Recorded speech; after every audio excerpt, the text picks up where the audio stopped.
Is that folk music that you play there? What is that? How do you call that folk music? I think it was Studs Terkel who asked Big Bill Brunzi, did he consider his blues music to be folk music? And Big Bill says, well, never heard no horses.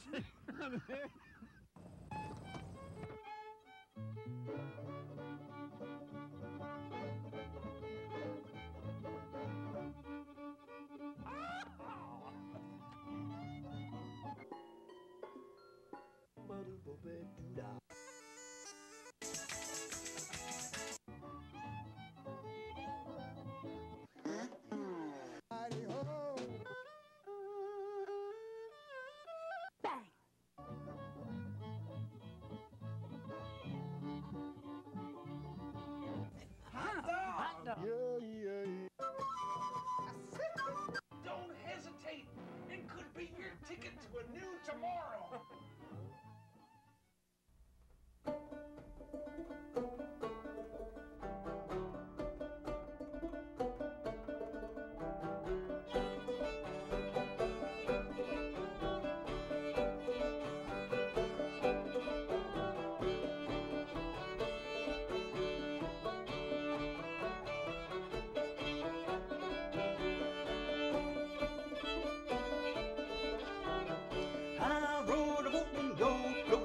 On the Ohio, the boatmen dance, boatmen sing, boatmen up, do everything. When the boatman gets on shore, spends his cash and he works for more. Dance, boatman dance, dance, boatman dance. Oh, dance all night till the broad daylight. Go home with the gals in the morning. How rode a boatman go, floating down the river on the Ohio. The boatman is a thrifty man, none can do what the boatman can. I never seen a pretty gal in my life, that she was a boatman's wife. Dance, boatman, dance, dance, boatman, dance. Oh, dance all night till the broad daylight. Go home with the gals in the morning. How rode a boatman go, floating down the river on the Ohio. And when you go to the boatman's ball, dance with my wife, don't at all. Sky blue jacket with a top woolly hat, look out of balls for the nine-tailed cat. Dance, boatman, dance, dance, the boatman dance. Oh, dance all night till the broad daylight. Go home with the gals in the morning. High road a boatman go, floating down the river on the Ohio. And when the boatman blows his horn, look out, oh man, your hog is gone. Catch my sheep, you catch my shoat, put him in the bag and you tote him in the boat. Dance, boatman, dance, dance, the boatman dance. Oh, dance all night till the broad daylight. Go home with the gals in the morning.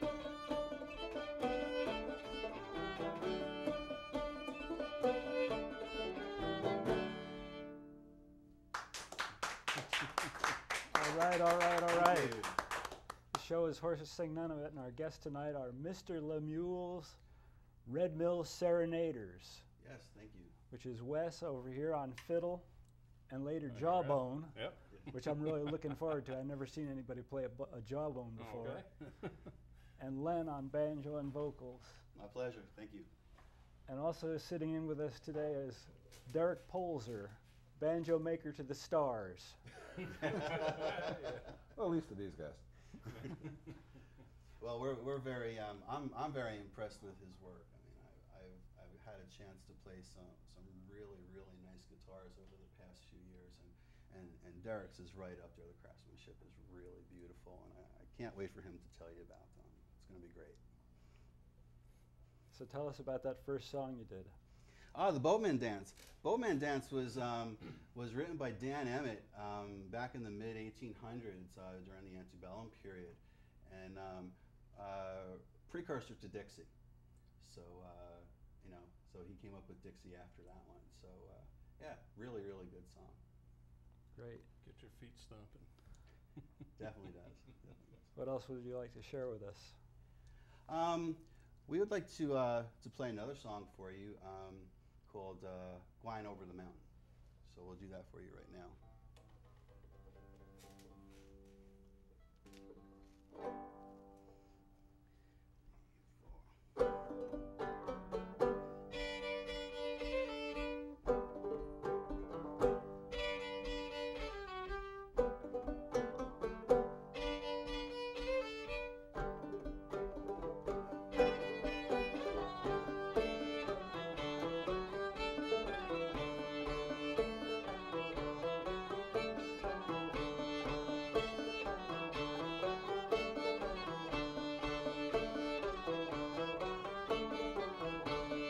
Way down in the Kentucky break, a boy he lived, his name was Jake. He picked upon the banjo string and sang the song that he did sing. Re-roll my true love, come along my darling, fare you well my Donna gal, I'm wine over the mountain.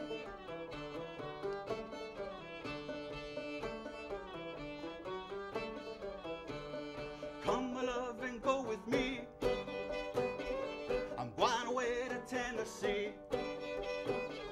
A horse and cart shall pull you round, walk uphill and foot it down.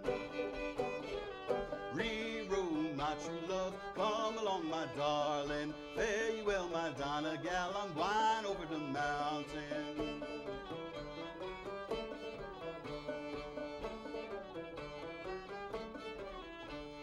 One kind kiss before we part, one more kiss will break my heart. Hitch your horse up to a rail, make 'em fast both head and tail. Re-roll my true love, come along my darling, fare you well my Donna gal, wine over the mountain.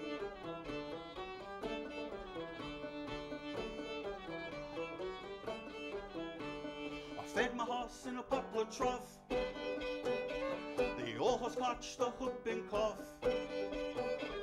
I licked him with a hickory stick, upon the ground begin to kick. Re-roll my true love, come along my darling, fare you well my Donna gal, I'm wine over the mountain.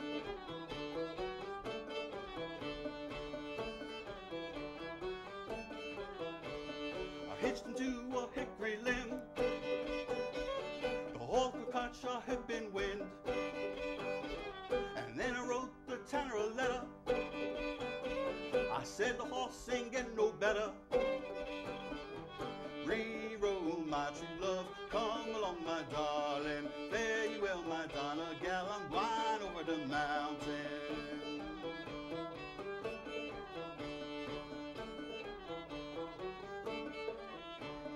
The old horse died, I dig a hole, I covered him up both body and soul.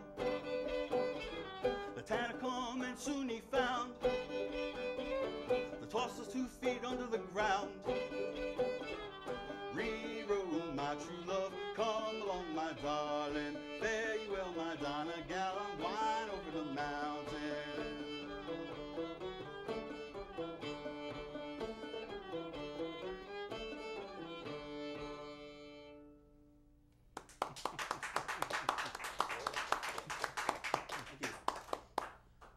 Maybe you could share with us a little bit about how you got interested in this kind of music. Very interesting story. I'm a classically trained pianist, and Wes and I belong to the 15th New Jersey Company A. It's a Civil War historical group, and we go out and we do parades and things like that. And what had happened was, after a July 4th parade, we all decided to go back to my house, and Wes's wife was sitting at the table, and we were talking back and forth and trying to figure out how I was going to find my niche in the Civil War community. And she had said to me, well, you're a musician, why don't you just play the banjo? And so I did. I went to work, and I had said to somebody who was around there, I said, you know, somebody's got to have a banjo somewhere. Somebody's got to have a banjo underneath their bed somewhere. And walking down the hallway was this guy and says, yeah, I do. So I had gotten my banjo from him, and that's how I started. And then just you know, went through the entire process of researching it and finding out, you know, who made banjos that were from the period, and it just took off from there. And self-taught, and we're just having a great time with it. It's great. Did you learn out of one of the period manuals? I looked through the Briggs instructor, and I looked through Buckley and Converse, And the one thing that I found that I really wanted to be was I didn't want to really be a technical banjo player. I wanted to really have pretty music. So I kind of did what a lot of the musicians did back then, and I learned it by hearing it and interpreting it. You know, my playing is more you know, done by what I hear, what I know, and by what I research from the composers themselves. Great. What else would you like to do for us? We've written a few originals, and I have. And this is a good opportunity to bring Wes's Jawbone out. Jawbone was an instrument that was used highly back in those days as a percussion instrument, and Wes will give you a better idea. It was an instrument that was actually started, they believe, with the African slaves, because these guys didn't have much of anything. Were not really allowed to own anything of any value. So one of the things that they did for their entertainment was to make music. They were credited with actually the beginnings of the banjo. I don't recall the name of the instrument that they brought over, but the banjo is accredited to the slaves coming over, and this was also one of them that was used. It's a mule jawbone, and the teeth are in there loose. They're you can see here. They're continuous growing type of teeth, so as the animal chews, they keep growing, and that's why the roots are so big and large in here. So what they did was somebody figured out that this thing makes a nice rattling noise if you clean it off and leave the teeth in. And you can also use it taking another piece of bone and then just stroke it just like an early washboard type of Cool. instrument. So The song that we're going to play for you is called On the Woodpile.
We should let folks know they can find out more information about you by Googling Red Mill Serenaders.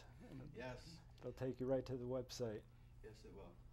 Yes, and we have a whole educational page also that will let everybody know everything about the banjo all the way back from when the slaves brought it over and its development all the way through today. So, so it's a very informative website also. There's also a very interesting list of places that you've played at. Oh yeah, we've done some really nice places. We've played at the Union League in Philadelphia for the Lincoln Ball this past February. We've also been down at Gettysburg at the Gaslight Inn. We've played down at the Hadley Museum that's in Delaware, right? yeah, the DuPont. The DuPont Museum. The Red Mill Museum. The Red Mill Museum in Clinton, New Jersey. And We've done a few things. We played for Nights Out at the Arts for the Merck Foundation for 2 years to benefit elementary schools throughout Hunterdon County here in New Jersey. And also at plenty of Civil War reenactments. Yeah. Yes, yes. Yeah, you can find us right down in Gettysburg because my buddy here has a house down in Gettysburg, right off of Middle Street. So, so you'll find us down in Gettysburg. We'll be sitting on the streets and we'll be playing down there. Great. What else would you like to do? There's another song that that I wrote when I was first starting to get into playing. I was looking for things about New Jersey troops. Since I was a member of the 15th New Jersey, wanted to know what there was out there. So when we were in camp or something, we can figure out what we could play. So there was nothing out there for New Jersey troops. So I wrote my own. So here it is.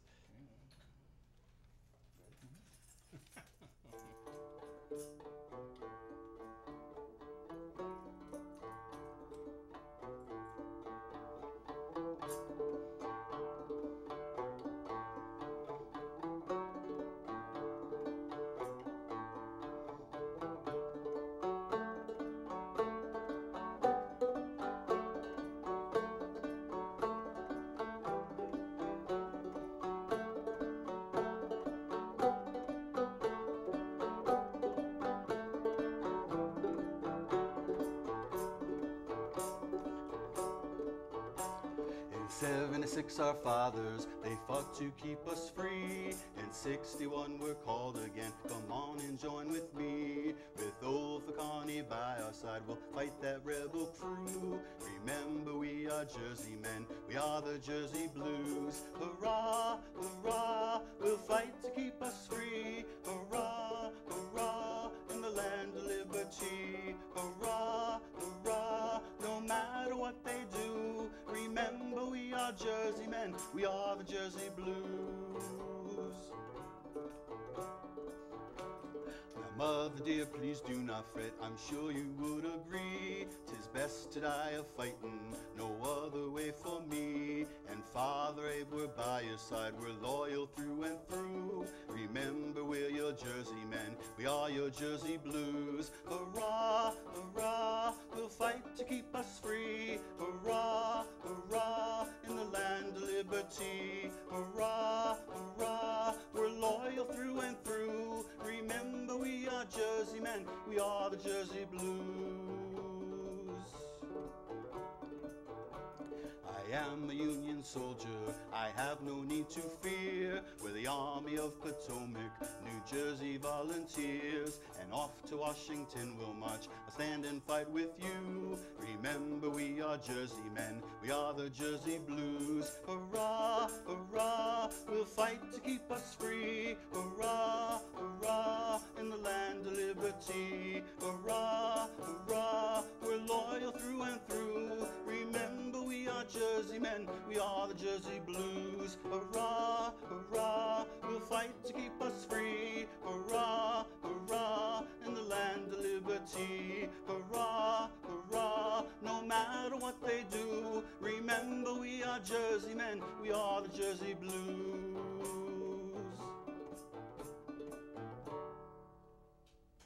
Thank you. Very nice. Beautiful. Thank you.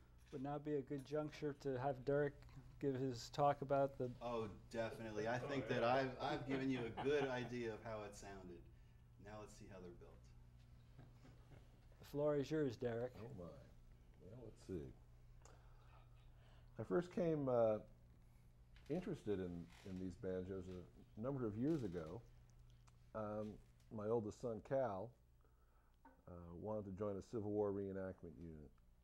And so we went shopping around for a unit and decided on a Confederate unit, 2nd Texas Cavalry, Company A. And being a banjo player, I started researching Civil War music and discovered this type of banjo. And I wanted to play it. So So I looked around and I saw the prices of these things, and I remembered that I was a woodworker, and decided I was going to build one.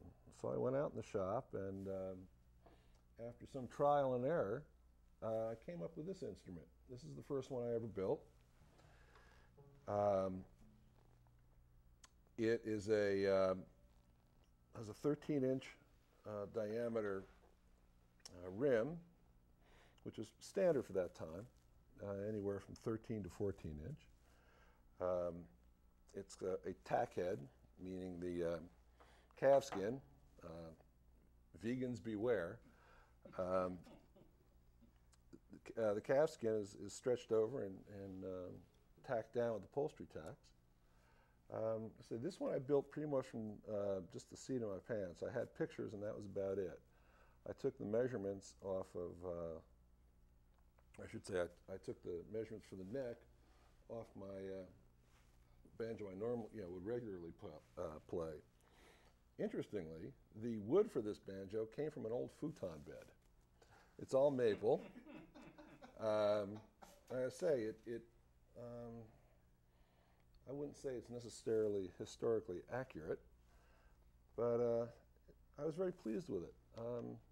I liked the sound, I liked how it played, and it inspired me to keep going.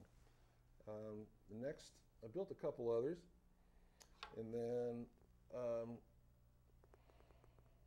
I was asked by a friend of mine from the 1st Confederate Regulars, Sergeant, what's his last name? I forget. Artie Green.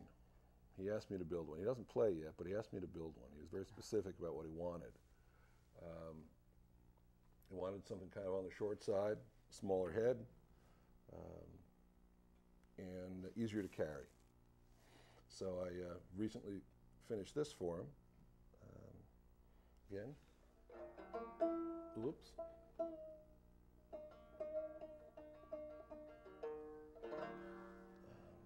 I'm pretty pleased with it. And then, at the same time, I built this banjo here for Len.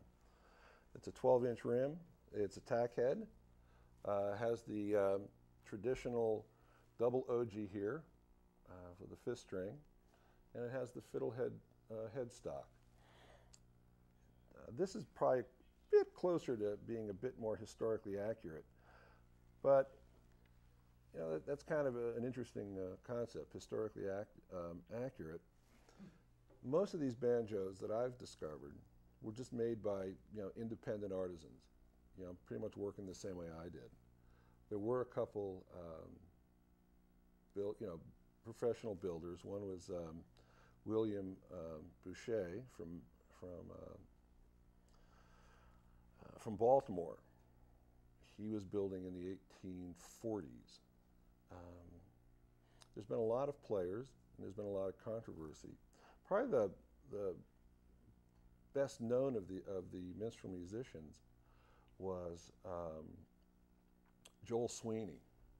He really popularized the instrument, and there was a controversy for quite a while as to whether it was said that he added this 5th string, the short little thumb string. It has been disproven since. There's a lot of paintings of early gourd instruments that were played by slaves, and there's the 5th string, this thumb string, is clearly visible. They guess that probably if he added any string at all, it was the bass string, the extra bass string. The original banjos had just 4 strings, 3 of them being the playing strings. Let's see, what else can I tell you about these things? They were very popular on both sides of with the soldiers of the Civil War. Banjo was the mid-19th century version of the guitar. It was the instrument. Everybody played one. The banjo has gone through a bit of an evolution. It started out as a gourd instrument, evolved into what you see here. And during the later part of the 19th century, as its popularity took off, a lot of companies started building banjos. They referred to them as the elevated banjo. They wanted to remove the instrument from its, as they called it, the plantation, from the plantation origins, from slavery, and started really modernizing it. Most of you, I'm sure, are familiar with a banjo like this. You know, it has a tone, you know, a tension hoop, hooks, some inlay, geared tuners, things like that. This is the type of banjo that you would have seen at the end of the 1800s, into the early 1900s. This particular banjo was built somewhere around 1915, believe it or not, in Brooklyn, New York, by the E.L. Bailey Company. Banjo, like I say, was a very, very popular instrument. There were many variations of the banjo: cellos, mandolins, banjorines. There were even banjo orchestras. Eventually, it evolved even further into what most people think of would be the bluegrass banjo with the big resonator on it. Probably the most famous one's the Gibson Master Tone, known to a lot of us as the monster tone because it's so loud. That's pretty much it. So I Do you started. want to let people know how to get in touch with you? Yeah. Can I give my my email? Sure. Because I don't have a website as of yet. Email will work. Pardon? Your email will work. Okay. It's they can reach me at pineknotred@yahoo.com. That's pine like the tree, not like you'd put in your shoelace, and red like the color. pineknotred@yahoo.com. How about some more music, boys?